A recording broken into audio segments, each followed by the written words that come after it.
৩ মাসে ৬৫০ প্রাণ কেড়ে নিয়েছে হাম। আক্রান্ত করেছে প্রায় ১ লাখ মানুষকে। অল্প সময়ে হামের এমন ভয়ঙ্কর রূপ দেখা যায়নি আগে।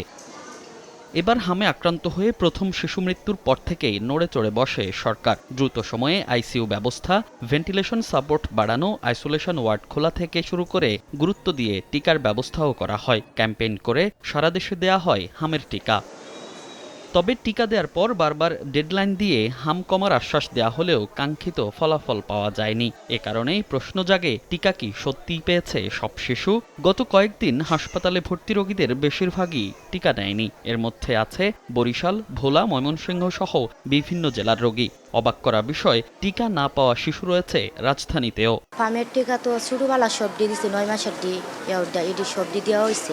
এই যে এখন যে ফার্মের টিকা যে এর টিকাটা যে বাইরে হয়েছে এগুলো আমার দেওয়া হয়েছে না বাবুরে।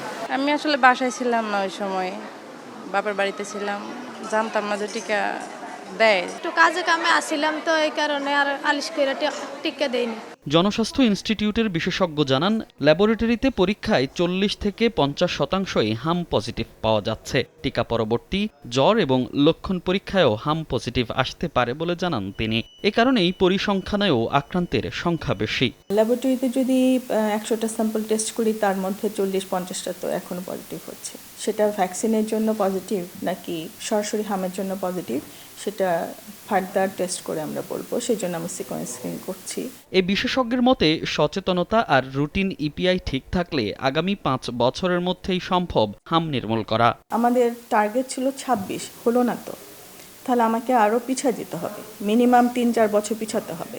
তো এই ৩-৪ বছরে বাচ্চাদেরকে আমি যদি রুটিন টিকাটার আন্ডারে নিয়ে আসি এবং ৪ বছর পর পর আমি ক্যাম্পেইন করি, তাহলে এটা সম্ভব। সন্তান জন্মের পরই প্রাধান্য দিয়ে অভিভাবকদের ইপিআই টিকা সম্পর্কে সচেতন হওয়ার পরামর্শ বিশেষজ্ঞের। তাহলে যে কোনো সংক্রামক থেকেই মুক্ত থাকা সম্ভব বলে জানান তিনি। মনির হোসাইন, সময় সংবাদ, ঢাকা।